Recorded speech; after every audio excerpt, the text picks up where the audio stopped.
Um outro ponto que você levantou aqui, que eu acho importante a gente conversar, é sobre o governador do Rio Grande do Sul, né, o Eduardo Leite. Ele tem visitado essas regiões atingidas nessa semana, anunciou repasse de verba de até R$ 600 mil, né, se não me engano. Se você quiser complementar, pode ficar à vontade. Isso para as prefeituras, né, de todas essas cidades que estão sendo atingidas. Como é que tem sido a resposta do Estado para essa emergência? Você avalia? Porque um ponto que ficou, uma situação, na verdade, que ficou bastante conhecida e que marca muito, né, as pessoas quando a gente fala sobre a situação de emergência no Rio Grande do Sul, foi ele no show da Ivete Sangalo, enquanto o Estado estava num estado de luto, né, pelas pessoas que morreram.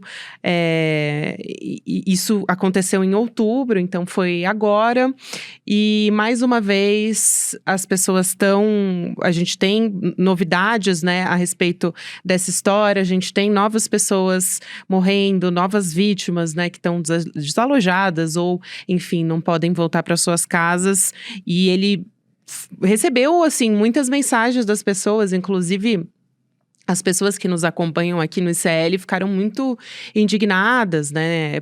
Porque demonstrava muita insensibilidade dele perante essa situação. Então, eu queria te ouvir a respeito disso. Como é que você está avaliando todo esse trabalho ou a ausência desse trabalho que está sendo feito? Esse episódio do show, acho que ele foi muito simbólico, né? Acho que às vezes também acaba acontecendo um julgamento moral aí, né, de que ele não devia estar no show, enfim, mas não deixa de ser simbólico, né? O Estado estava naquela calamidade e o governador aparecer naquela situação. Ele, assim, uma impressão até que eu tive, tá, vendo o vídeo, ele parece até constrangido, né, porque ele também viu que alguém ali estava filmando.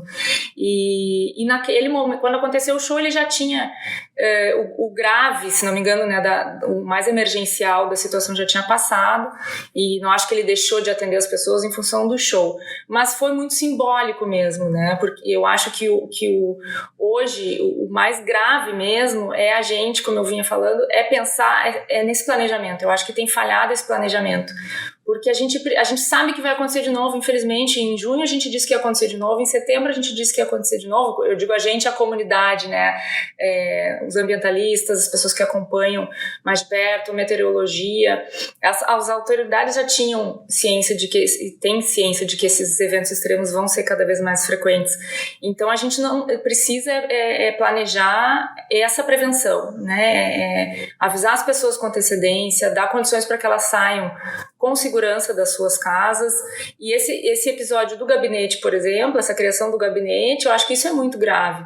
Esse gabinete já devia estar criado logo depois que aconteceu ali, e depois de setembro, que já não tinha sido a primeira situação no ano, né, aqui no estado. Esse gabinete já devia estar criado. No início do ano a gente publicou uma matéria que já falava do El Niño, né, porque a gente tem falado muito da crise climática, mas não é ela exclusivamente que explica, né, o que está acontecendo no Rio Grande do Sul. A gente teve uma intensificação do El Niño que, conforme previsões internacionais, deve durar até abril, ou seja, a gente ainda vai passar um verão muito difícil aqui no Rio Grande do Sul também.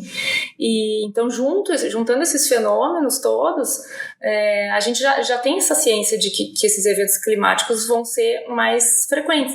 E no início do ano, quando se falou sobre isso, sobre essa previsão de um ano com El Niño intensificado, a gente teve a fala do secretário de Agricultura aqui do Rio Grande do Sul dizendo que o Estado não tinha planejamento para lidar com isso.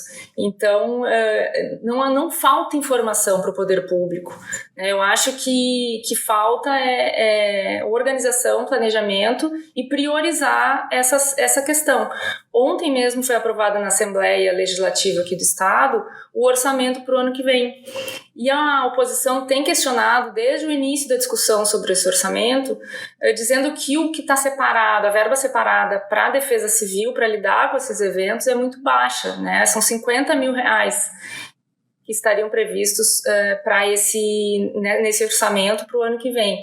Então, a gente precisa ouvir do Estado qual é a resposta que ele vai dar prática, né, e não só essas ações emergenciais. Na hora que acontece, bom, é o mínimo, né? Sim. É sair e visitar e olhar esses locais.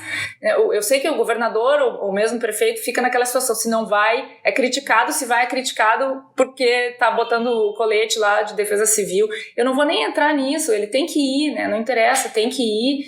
O Lula foi cobrado que não veio da outra vez aqui, mas mandou seus ministros, enfim, isso é muito simbólico também. Mas a gente não pode mais manter essa discussão apenas na ação emergencial, depois que as pessoas já estão desaparecidas, algumas pessoas já estão mortas, as pessoas já perderam tudo nas suas casas. Então eu acho que o que o poder público de forma geral tem falhado é nesse planejamento.